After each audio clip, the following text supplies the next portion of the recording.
Okay, in this example, we are going to use a health bar, which we've just created. So what I've done, I've made a sprite, which has got 8 different frames in it.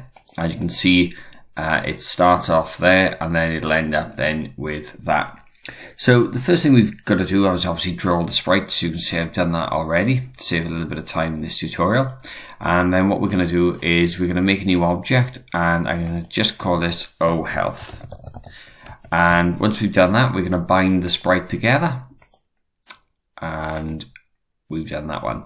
Now, I'm just going to add it into the game just to show you what it's going to do, because there's something we're going to need to modify here. So I'm just dumping it in the top corner here, and I'm going to press play, just get it to render. And you can see it's just going up and down, up and down, up and down. So, that's not great. That's not what we want. So let's change it. So the first thing we need to do is go back to this and we need to change the frames per second to 0. So we don't want it to run. We want code to actually run it. Now, I am going to use a built-in variable here, and I'm going to use the variable called health. So what I'm going to do is I'm going to create a new variable.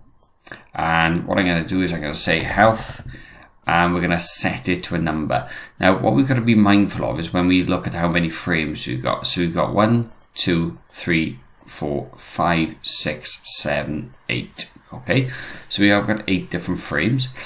So what I'm going to do, I'm going to give it a value of 8.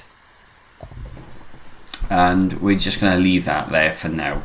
Now, we're also going to set the index of this. So if I click on add event and go to step and then step, now bearing in mind I'm doing all of this in the O Health object, what we're going to do is we're going to set the image index. Now if we look at this, we've got various different things here with options on.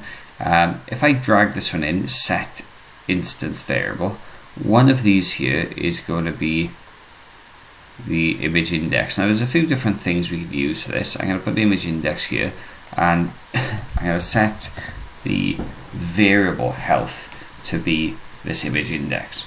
Now what I'm going to do is just press play for a second. So you can see now it hasn't worked. Now the reason being is, if we look at that, have we actually got 8 here? Well, we haven't, because we actually start counting at 0. So we've actually got 0, 1, 2, 3, 4, 5, 6, 7. And it's a common issue because in the IT world, we normally start counting at 0. So let's put it at health now 7. And now all of a sudden you'll see that we are showing we have a full health bar. Now, at this moment in time, I don't have any collision, so if my enemy and my player collide, nothing's actually happening to it. So what we're going to do now is go back to our player, and we're going to do a collision with the object enemy. So what I want to do is I want to basically say when the enemy and the player collide, the first thing I want to do is I want to jump the enemy back to the start. So that basically removes it. And then what I want to do is I want to take 1 off my health. So I'm going to add a var in here, and we're going to say health, and then we do -1 relative. Now bearing in mind we've set the health in a different variable, and we're using health here. Now the reason we can do this is because it's a global variable, and what it allows us to do is use the variable throughout the game, because it's one of these built-in variables. So just watch now, keep an eye on this. So you can see it's gone down. If we get hit again, there you are, we're going to hit again, and I'm going to chase it this time and get hit. And we're going to get hit a few more times now. Bam. So you can see it works quite well, but there is going to be an issue. So if you just watch what happens, and when we go to this, it starts again. So what we need to almost do is we need another check. Now you could put this in the health bar. It doesn't matter if you put it in the health bar or you put it into the player. I tend to keep things that are to do with the player, such as obviously losing all of your health, probably in the player itself. So what we're going to do is in the player, I'm going to add what's called a step event again.